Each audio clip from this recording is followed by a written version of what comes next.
ముందుకు ఒక చక్కటి వర్తమానమును పరిశుద్ధాత్మ దేవుడు తీసుకొని వస్తున్నాడు.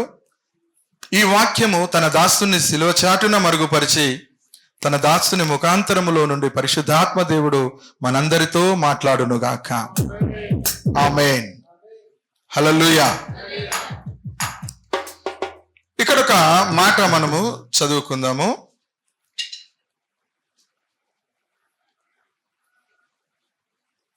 రెండు దినవృత్తాంతములు 18వ అధ్యాయము 12వ వచనాన్ని మనం ధ్యానించుకుందాం.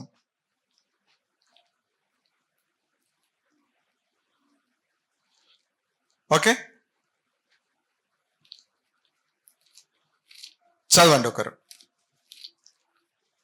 రెండు దినవృత్తాంతములు 18వ అధ్యాయము 12వ వచనము నుండి ధ్యానించుకుందాం.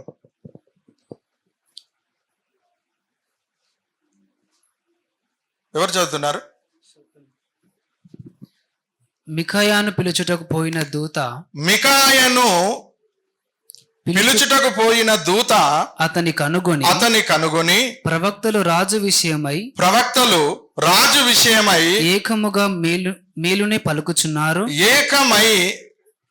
ఏకముగా మేలునే పలుకుచున్నారు. దయచేసి నీ మాటను వారి మాటలకు అనుకూలపరచి మేలునే ప్రవచింపుమనగా. దేవునికి స్తోత్రం. చిన్న ప్రార్థన చేసుకుందాం. పరిశుద్ధాత్మ దేవా, కృపగల తండ్రి, నీకు వందనాలు నాయనా. ఈ సమయంలో తండ్రి ప్రవక్త ప్రవచించే మాటలను గూర్చి తండ్రి మాకు వివరించి మాకు అర్థమయ్యే రీతిగా మీరు మాట్లాడమని యేసయ్య నామమున ప్రార్థించి వేడుకుంటున్నాము తండ్రి. ఆమేన్. హల్లెలూయా. దేవుని బిడ్డలారా, ఇక్కడ ఒక మాటను మనము గమనించుదాం. ఈ రోజులలో చాలా మంది దైవజనులు మనకు కనిపిస్తూ ఉన్నారు. మీ మొబైల్లో కానీ సోషల్ మీడియా చూస్తున్నారు కదా, యూట్యూబ్లో కానీ చాలా మంది ప్రవక్తలు, సేవకులు చాలా మంది దర్శనము ఇస్తూ ఉన్నారు. మీరు ప్రవక్తల విషయమై జాగ్రత్తగా ఉండాలని చెప్పాడు దేవుడు. ఎవరైనా ప్రవచిస్తున్నారు అంటే ఆ ప్రవచనాల విషయమై మీరు జాగ్రత్త వహించాలి. ఇది నిజంగా దేవుడు వలికిన ప్రవచనమా లేకపోతే ఈ దైవజనులు ఇచ్చిన ప్రవచనమా అనేది మీరు ఆలోచించాల్సిందిగా పరిశుద్ధాత్మ దేవుడు మిమ్మల్ని ప్రేరేపిస్తూ ఉన్నాడు. చాలా మంది దైవజనులు ఉన్నారు, చాలా మంది ప్రవక్తలు ఉన్నారు. నేను చాలా మంది ప్రవక్తలను చూస్తూ ఉన్నాను. ఎందుకంటే ఈరోజు సహోదరుడు అంటున్నాడు, సేవకులే వాటిని గనక ఇలా విమర్శించుకుంటే బయట చూసే జనం ఏమనుకుంటారు అయ్యగారు అని చెప్పేసి మాట్లాడుతూ ఉన్నప్పుడు నేను అతని దృష్టికి కొన్ని మాటలను తీసుకొని వచ్చాను. చాలా మంది ఇప్పుడు సోషల్ మీడియాలో దైవజనులే కొట్లాడుకుంటున్నారు, దైవజనులే కొట్లాడుకుంటున్నారు, దుర్భాషలు ఆడుకుంటున్నారు, ఒకరి మీద ఒకరు నిందలు వేసుకుంటున్నారు, దైవజనులే ఒకరి మీద ఒకరు కేసులు వేసుకుంటున్నారు. అసలు ఎవరైనా క్రీస్తుకు వ్యతిరేకమైన వారు ఈ పనులు చేస్తే అదో అర్థం ఉన్నది. కానీ క్రీస్తునందున్న వాళ్ళే ఇలాంటి పరిస్థితులు కల్పిస్తూ ఉన్నప్పుడు దేవుని నామానికి ఎంత అవమానం వస్తుందండి. నేనేమంటానంటే, పరిశుద్ధాత్మ దేవుడు అంటాడు, ఆయా ఆత్మలు దేవుని సంబంధమైనవో కావో మీరు పరిశోధించుడి అన్నాడు. హల్లెలూయా. అర్థమవుతుందా మీకు? ఆయా ఆత్మలు అంటే ఏ దైవజనులైతే ప్రవచనాలు చెప్తూ ఉన్నారో, ఏ దైవజనులు వాక్యాన్ని బోధిస్తున్నారో, మీరు గనక పరిశుద్ధాత్మ ఉంటే అవి దేవుని ఆత్మతో వచ్చినాయా, మనుషుల యొక్క ఆలోచనతో వచ్చినాయా, వాళ్ళ మనసేచ్ఛలతో వచ్చినాయా, దైవేచ్ఛలతో వచ్చినాయా మీరు అర్థం చేసుకోగలుగుతారు. హల్లెలూయా. లేకపోతే మీరు ప్రతి ప్రవచనాన్ని నమ్ముతారు. ప్రవచనాన్ని నమ్మద్దంటలేను. ఆ ప్రవచనం దైవ సంబంధమైనదో కాదో ఆలోచించాల్సిందిగా నేను మిమ్మలను వేడుకుంటున్నాను. దేవునికి స్తోత్రం. హల్లెలూయా. చాలా మంది ప్రవచిస్తున్నారు. హల్లెలూయా. ఎందుకంటే పరిశుద్ధాత్మ మనలను సిద్ధపరుస్తాడు కానీ మనం ఆయనను లెక్క చేయుట లేదు. ఇక్కడ చాలా మంది వచ్చి ఏమంటున్నారు తెలుసా, ఈ దూత మికాయ ప్రవక్త దగ్గరికి వచ్చి ఏమంటున్నాడు, మికాయాను పిలుచుకోకపోయిన దూత అతన్ని కనుగొని ప్రవక్తలందరూ రాజు విషయమై ఏకముగా మేలునే పలుకుచున్నారు. రాజు జయించునుగాక, రాజు దీవించబడునుగాక, రాజుకు ఓటమి లేనే లేదు. హల్లెలూయా. రాజా నీకే జయం, యుద్ధానికి వెళ్ళండి, మీరే గెలుస్తారు. రామగిలాది మీదకి యుద్ధానికి వెళితే మీరు జయం పొందుతారని చెప్పేసి అందరూ ప్రవక్తలు రాజుకు ఏకముగా కూడి ప్రవచనం చెప్తున్నారు. మికాయ దయచేసి దండం పెట్టి చెప్తా, నీ కాళ్ళు మొక్కి చెప్తానా, నువ్వు వేరుగా చెప్పకు. ఏమంటున్నాడు ఆ దూత? నువ్వు వేరుగా చెప్పకు, వాళ్ళందరూ చెప్పినట్టు చెప్పు, నీ మూల్యం పోతుంది, లేకపోతే నిన్ను కొట్టి చంపుతాడు రాజు అన్నట్టు ఆ దూత చెప్తూ ఉన్నా. ఈరోజు ఎలా తయారైండ్రండి? ఇలాంటి దూతలు తయారైండ్రు. అంటే నిజమైన ప్రవక్త దేవుడు చెప్పినట్టు చెప్పాలి, కానీ దేవుడు చెప్పినట్టు చెప్పనిస్తలేరు. ఒకవేళ నిజంగా గనుక నిజమైన ప్రవచనం చెప్తే మీకు నొప్పి కలుగుతుందా, సంతోషం కలుగుతుందా? నొప్పి కలుగుతుందా, సంతోషమా? నొప్పి కలుగుతుంది. ఉన్నది ఉన్నట్టు చెప్తే ఊళ్ళు ఉండదు, అవునా? ముక్కుసూటిగా చెప్తే వాళ్ళకు నచ్చదు. ఇట్లా చెప్తాను కనుకనే చర్చి బాగా కాలైతుంది, తాపకోసారి ఏదో అప్పుడప్పుడు నిండుతుంది అట్లా. హల్లెలూయా. చాలా మందికి నేను ఒక్కటే నేర్చుకున్నా, నేను దేవుణ్ణి సంతోషపరచాలా తప్ప నరులను సంతోషపరచా. నేను నరులను సంతోషపరచానన్న కానుంచి నరులకు నొప్పి బాధ కలుగుతూనే ఉన్నది. ఈ అయ్యగారు మమ్మల్ని పట్టించుకుంటలేడు, కానీ ఎప్పటిలెక్క ఇంటికి వస్తలేడు, ఎప్పటి లెక్క మాట్లాడతలేడు. అయ్యగారు మారిపోయాను, కానీ అయ్యగారు మారిపోలే, పారిపోలే. అయ్యగారు దేవునికి దగ్గరగా అవుతూ ఉన్నాడు. హల్లెలూయా. ఎందుకు అంటే సమయం లేదు, నేడు రేపు ఎప్పుడో ఈ లోకాన్ని విడిచిపెట్టేది తెలియదు కనుక ఉన్నప్పుడే మనం ఎలా ఉండాలి? ఎలా ఉండాలి? నికార్సైన మంచి దైవ సేవకునిగా ఉండాలి. అందుకే నేను చెప్పే ప్రవచనము అక్షరాల నెరవేరుతుందా లేదా మీరే చెప్పండి. అంటే అబద్ధం చెప్పకండి, ఎందుకంటే సోషల్ మీడియాలో పోతుంది ఇది. నిజం చెప్పురి. నెరవేరుతుందా? మొన్న మనందరము పిక్నిక్ వెళ్ళాం వనానికి. అంతా కరిమబ్బులు గమ్మి ఉన్నాయి, ఇగ గుమ్మరిస్తున్నా అన్నట్టున్నది వాన, అవునా లేదా? ఉన్నది. అయినా కొందరు వచ్చారు, కొన్ని కుటుంబాలు, అందరు రాకపోయినా కొందరు వచ్చారు. వాన నేను ధైర్యం తెచ్చుకొని చెప్తున్నా, వానను దేవుడు ఆపుతాడు. హల్లెలూయా. వర్షాన్ని దేవుడు ఆపుతాడు, మీరు ధైర్యంగా ఉండండి అని అంటూ ఉన్నా. వాన రాదు అంటున్నా, అయినా ఇక గుమ్మరిస్తానా అన్నట్టు తప్పడ శినుకులు పడుతూనే ఉన్నాయి. కానీ నా లోపల ధైర్యం ఏముంది? దేవుడు వర్షాన్ని ఆపుతాడు, నా విశ్వాసం. ఆమేన్. ఈ బట్ట దర్శి అన్ని చినుకులు తప్పకుండా పడతాయి, చెత్తలు పట్టుకొని కూరలన్నీ. అయినా సరే వాన రాదు అన్నానా లేదా? ఎవరు సపోర్ట్ చేస్తలేరు. అనపోతే అయ్యగారు వినేటట్టు లేరు అనుకోని అంటున్నారా? లేదు కదా. ఓకే, మీకు విషయం తెలుసా? వంటలన్నీ అయిపోయినాయి, మంచిగా నడివాగులకు వెళ్ళినాము, కూర్చుండి మంచిగా తిన్నాము, త్రాగినము, సంతోషించినము. చీకటి పడుతుంది, అప్పుడు చిన్నగా వర్షము. అంతేనా? వాక్యం అయిపోయినాక స్టార్ట్ అయింది. కానీ అందరు ఏం చేశారు? వర్షానికి భయపడి ఇంటికాడు ఉన్నారు. మావాడైతే బర్రగా వేయండు, అది లేనే లేడు. ఏమైందమ్మా సారే అంటే బర్రె కొట్టుకొని పోయిండండి. అయ్యగారు బర్రెను కొట్టుకుపోయింది, వచ్చేటట్లేదు, వాన బాగా వస్తాను. అరే నేను కారు పట్టుకొని వస్తామ్మా మీ ఇంటికి. కారు వచ్చిన లాభం లేదు, ఆయన లేడు. మా కేజీ చెప్తుంది, లేడు.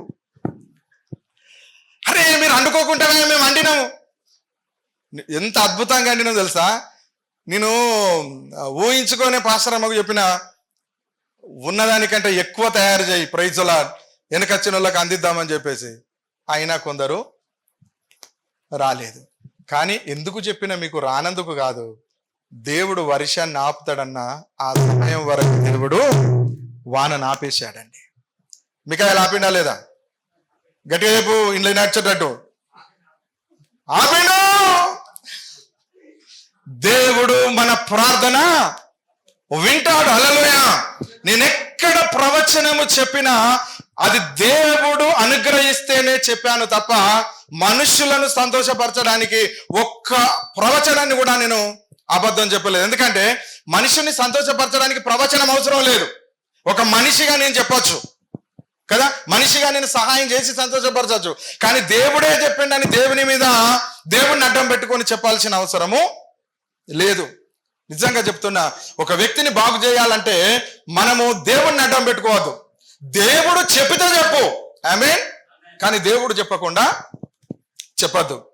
మీరు కూడా దేవుడు చెప్పకుండా దేన్ని చెప్పద్దు. ఆయన అంటాడు, సమాధానము లేని చోట సమాధానము సమాధానము సమాధానం అని చెప్తున్నారట అందరూ. వారికి నేను ప్రవచనం ఇవ్వలేదు, వారికి నోటికి నేను బలం ఇవ్వలేదు, అయినా వాళ్ళు నా నామమున ప్రవచిస్తున్నారు. కానీ నేను వాళ్ళు ప్రవచించుటకు నేను అధికారము ఇవ్వలేదు. కానీ ఇప్పుడు ఏం చేస్తున్నారు అందరూ? దేవుడే నాతోని చెప్తున్నాడు అని. అరే నేను అంటున్నా, అందరూ ప్రవచనం చెప్తున్నారు. ప్రవచనం చెప్పి ఒక్కొక్కరిని లేపి నిలబెట్టి దేవుడు కుమారుడా నిన్ను దీవిస్తున్నాడు, నీ అప్పులు తీరుస్తున్నాడు, నీ అప్పులు తీరుస్తున్నాడు అంటారు కదా, అనరా? అరే దైవజనులు అంటున్నారా లేదా? కానీ ఇప్పుడు నిజంగా దేవుడు మాట్లాడితే ఏం మాట్లాడతారని నాకు చెప్తారా? నిజంగా దేవుడు గనక మాట్లాడితే, సమాజంతో మాట్లాడితే దేవుడు ఏం మాట్లాడతాడు? ప్రవచనం ఇస్తే ఏమి ఇస్తాడో చెప్పండి ఒకరు త్వరగా. చప్పట్లు కొట్టి అందరు దేవుని మహిమపరచండి. ఏమంటాడు? మొట్టమొదట నా కుమారుడా నీ పాపములను ఒప్పుకో, నువ్వు పాపివి అంటాడు. మొట్టమొదట ప్రవచనం అది వస్తుంది. ఎరికైనా మీకు అందరికి?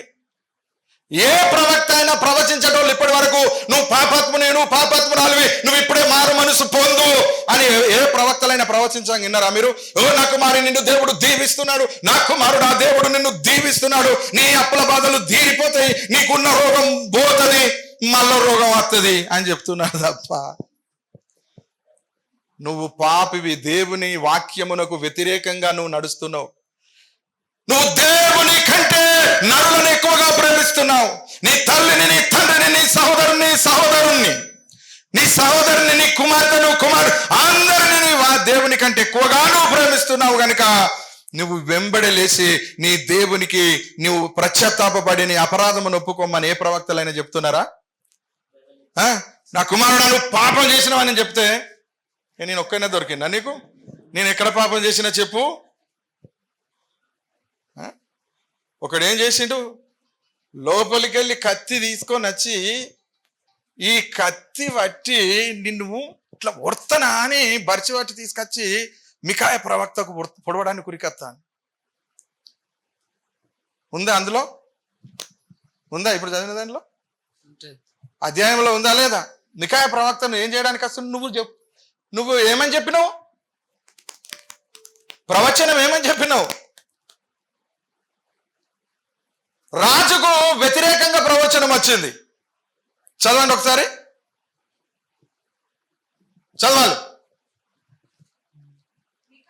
మికాయా, యెహోవా జీవముతోడు నా దేవుడు సెలవిచ్చినదేదో దానినే ప్రవచింతునని చెప్పాను. అతడు రాజు నొద్దకు రాగా రాజు అతన్ని చూసి, మికాయా యుద్ధమునకు రామోత్గిలాదునకు మేము పోవుదుమా మానుదుమా అని అడగగా అతడు పోయి జయించుడి, వారు మీ చేతికి అప్పగింపబడుదురనెను. అప్పుడు రాజు, యెహోవా నామమును బట్టి అబద్ధం ఆడక సత్యమే పలుకుమని నేను ఎన్ని మారులు నీ చేత ఒట్టు పెట్టించుకొందునని అతనితో అనగా అతడు, కాపరి లేని గొర్రెల వలె ఇశ్రాయేలు వారందరూ పర్వతాల మీద చెదిరిపోవుట చూచి తిని, వీరికి యజమానుడు లేడనియు వీరిలో ప్రతి వాడు తన ఇంటికి సమాధానముగా పోవాలనని యెహోవా సెలవిచ్చి ఉన్నాడనెను. ఇశ్రాయేలు రాజు ఇది విని యెహోషాపాతుతో ఇట్లనెను, ఇతడు కీడునే గాని నా విషయమై మేలును ప్రవచించడని నీతో నేను చెప్పలేదా? ఏమంటున్నాడు రాజు? ఎప్పుడు నాకు కీడే చెప్తాడు కానీ ఒక్కరోజు నాకు మేలు చెప్పడు ఈ ప్రవక్త.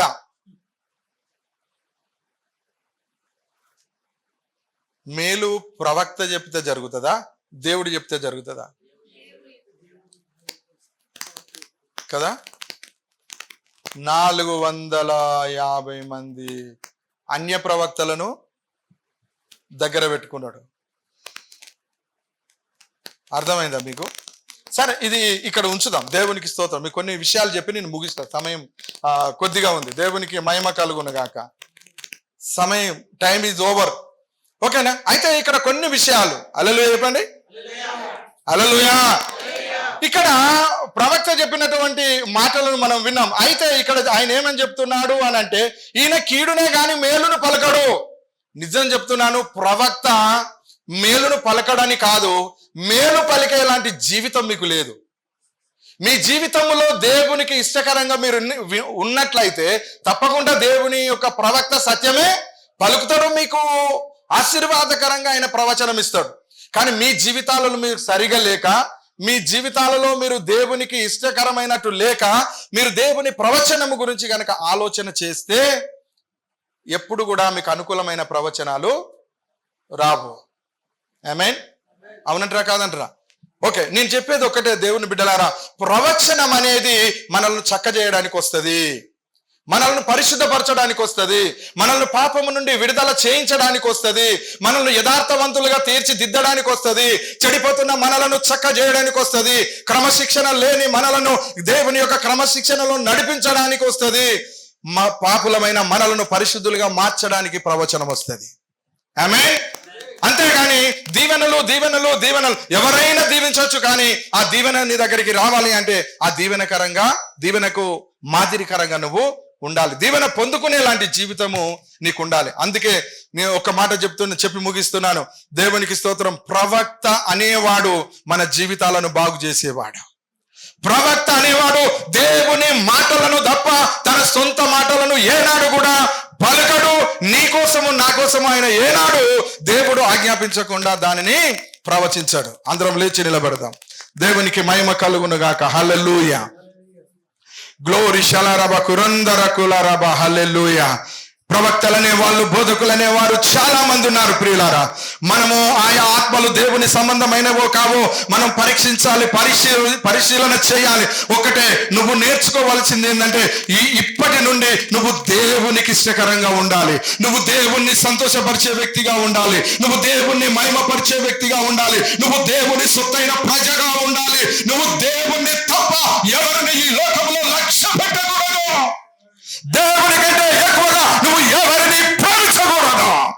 ఆయన చెప్తున్నాడు, నా పిల్లలు మీరైతే నన్ను ప్రేమించమని ఆయన చెప్తూ ఉన్నాడు. దేవునికి స్తోత్రం. ప్రియమైన దేవుని బిడ్డలారా, మీ యొక్క ఆత్మీయ జీవితాన్ని మెరుగుపరుచుకోనండి. మీరు ఎప్పుడు దైవ వాక్యాన్ని ధ్యానించండి. మీరు ఎప్పుడు పాపము నుండి విడుదల పొంది ఉన్నారో ఆనాటి నుండి మరణించేంత వరకు దేవునికి నమ్మకంగా ఉండమని దేవుడు చెప్తూ ఉన్నాడు, పరిశుద్ధాత్మ బోధిస్తూ ఉన్నాడు. అందుకే ప్రతి ఒక్కరి మాటలు మీరు నమ్మకండి. మీరు బైబిల్ చదవండి, వాక్యం చదవండి. వాక్యం ఏం బోధిస్తుందో, వాక్యానుసారమైన జీవితంలో ఎవరు ప్రవచిస్తున్నారో ఆయా ప్రవక్తలను మీరు పరిశీలించి, పరిశోధించి, పరీక్షించి అప్పుడు విశ్వసించండి అని చెప్తూ ఉన్నాడు. చాలా మంది దేవుడి నుండి బయటికి వెళ్ళిపోవడానికి కారణం ఏంటో తెలుసా? వీళ్ళు ప్రవచించినట్టు జరగకపోతే దేవుడు మాకు చెప్పినట్టు చేయలేదని వీరు నరులు బయటికి వెళ్ళిపోతూ ఉన్నారు. కనుక దేవుని బిడ్డలారా, ఇక నుండి అయినా ఒక మంచి ప్రవక్తగా మనం ఉందాము, మంచి శిష్యులుగా మనం ఉందాము, మంచి దేవుని బిడ్డలుగా మనం ఉందాము. మనందరం అభిషేకించబడ్డాము. హల్లెలూయా. దేవుని కొరకు అభిషేకించబడ్డాము, తైలముతో అభిషేకించబడ్డాము, పరిశుద్ధాత్మ అభిషేకముతో మనం అభిషేకించబడ్డాము. అందరూ ప్రవక్తలుగా దేవుడు మార్చబోతున్నాడు. మంచి సంఘముగా మనల్ని తీర్చబోతున్నాడు. మీరు చేసే ప్రతి ఒక్క ప్రార్థనకు దేవుడు తప్పక జవాబిస్తాడు. ఎప్పుడో తెలుసా? మీ జీవితం దేవునికి అంకితం చేసినప్పుడు, మీరు దేవునికి ఇష్టకరంగా మారినప్పుడు. ఆ దూత వచ్చి చెప్తున్నాడు, అందరూ చెప్పినట్టు ప్రవక్త నువ్వు అలాగే చెప్పు అంటున్నాడు. అందరూ చెప్పినట్టు చెప్పే ప్రవక్తలు ఇప్పుడు లేరు. అందరూ చెప్పినట్టు చెప్పడానికి ఉన్న ప్రవక్త ఇక్కడ లేడు. ఈ ప్రవక్త దేవుడు చెప్పింది తప్ప ఇంకొకటి మరొకటి ఏది మీకు చెప్పడు. చెప్పింది ఏదైతే ఉందో అది దేవుడు చెప్పిందే తప్ప నా ఇష్టానుసారమైన ప్రవచనం ఏది మీ దగ్గరికి రాదు. మీరు అనుకున్నట్టు నేను ప్రవచనము చెప్పను, మీరు కోరుకున్నట్టు నేను ప్రవచనము చెప్పను, మీకు ఇష్టకరంగా నేను ప్రవచనము చెప్పను. ఎందుకంటే ప్రవచనము ఆయన ఎవరికి ఇస్తున్నాడో వారికి మాత్రమే, వారిని చక్క చేయడానికి, వారిని చక్కదిద్దడానికి ప్రవక్తలను పంపిస్తాడు. హనాని ప్రవక్తను పంపించి ఆయన జీవితాన్ని చక్కజేశాడు. దావీదు దగ్గరికి ప్రవక్తను పంపించి పాపపు జీవితం నుండి దావీదును రక్షించాడు. ప్రవక్తలు అనే వాళ్ళు మీ జీవితంలో ఉన్న పాపాలను కడిగి వేయడానికి పరిశుద్ధాత్మ దేవుడు పంపిస్తాడు. మీరు అక్రమంలో ఉన్నప్పుడు, మీరు అక్రమము చేయించున్నప్పుడు మిమ్మల్ని చక్కజేయడానికి పరిశుద్ధాత్మ దేవుడు తన ప్రవక్తలను మీ దగ్గరికి పంపించి మిమ్మల్ని హెచ్చరిస్తాడు, మిమ్మల్ని గద్దిస్తాడు, మీకు బుద్ధి చెబుతాడు, మిమ్మల్ని క్రమమైన మార్గంలో మిమ్మల్ని నడిపిస్తాడు. ఆయన ప్రవక్త, ఆయన దేవుని నుండి పంపబడిన వాడని నువ్వు గ్రహించవచ్చు. దేవుని బిడ్డలారా, ఒక మంచి ప్రవక్తను దేవుడు నాకు ఇచ్చి ఉన్నాడనే నమ్మకం మీకుంటే ఆ విశ్వాసముతో ఉండండి. ఆ విశ్వాసము ద్వారానే మీరు దేవుణ్ణి మహిమపరచండి. దేవుడు కొన్ని మాటలు మనందరి హృదయంలో ఫలింపజేయును గాక. ఆమేన్. అందరం ప్రార్థన చేసుకుందాం. 2 చేతులు జోడించండి. స్తోత్రం పరిశుద్ధాత్మ దేవా, కృపగల తండ్రి, నజరేడైన యేసయ్యా నీకు వందనాలు చెల్లిస్తూ ఉన్నాను. ఇదిగో ప్రభా, ఇప్పటి వరకు నువ్వు మాట్లాడిన ప్రతి మాటను బట్టి నీకు మహిమ చెల్లిస్తున్నాను. అయ్యా, మేము అక్రమముగా ఉన్నాము, క్రమశిక్షణలో లేము, క్రమముగా లేము, మా ఇష్టానుసారమైన జీవితంలో మేము ఉన్నాము. మాకు దీవెనల ఆశీర్వాదాలు రావని మాకు తెలియజేసినవు తండ్రి. మమ్మలను క్రమపరచుటకు మంచి ప్రవక్తను మాకు అనుగ్రహించినందుకు నీకు వందనాలయ్యా. అయ్యా, మంచి సేవకునిగా అల్పునైనా నన్ను నిలబెట్టినందుకు మీకు వందనాలు తండ్రి. మా సంఘమును, మా సావసమును, మాకున్న సమస్తాన్ని, ఇక్కడున్న ప్రతి ఒక్కరిని కూడా క్రమశిక్షణలో నడిపించే బాధ్యత అయ్యా. వారిని క్రమం చేయడం, సక్రమం చేయడం, వారికి జ్ఞానం నేర్పించడం అన్ని నాకు అనుగ్రహించి నీ నామానికి మహిమ తెచ్చుకోనమని, విన్న ప్రతి ఒక్కరి హృదయంలో ఈ కార్యం జరిగించమని యేసునామమున ప్రార్థించి వేడుకుంటున్నాను తండ్రి. ఆమేన్. పరలోక ప్రార్థన చేద్దాం. పరలోకమందున్న మా తండ్రి, మీ నామం పరిశుద్ధపరచబడును గాక, మీ రాజ్యం వచ్చును గాక, మీ చిత్తం పరలోకమందు నెరవేరుచున్నట్లు భూమి యందును నెరవేరును గాక. మానుదిన ఆహారం నేడు మాకు దయచేయము. మా ఎడల అపరాధములు చేసిన వారిని మీకు క్షమించిన ప్రకారం మరుణ అపరాధములను క్షమించుము. మమ్మను శోధనలోకి తేక దుష్టుని నుండి మమ్మను తప్పించుము. ఎందుకనగా రాజ్యము, శక్తి, బలము, మహిమ నిరంతరం నీవై నావి తండ్రి. ఆమేన్. ఆశీర్వాదం తీసుకుందాం. మన తండ్రి అయిన దేవుని ప్రేమయు, ప్రభువైన క్రీస్తు యేసు యొక్క కృపయు, పరిశుద్ధాత్మ దేవుని యొక్క అన్యోన్య సహవాసమైన సన్నిధి ఇప్పుడు ఎల్లప్పుడు ఇక్కడ కూడి ఉన్న మనందరికీ, మన సంఘమునకు, మన సావాసమునకు మరియు లోకంలో సకల పరిశుద్ధులకు సదాకాలము తోడై ఉండును గాక. ఆమేన్. ఆమేన్. దేవుని కృప మీకును తోడై ఉండును గాక. ఆమేన్.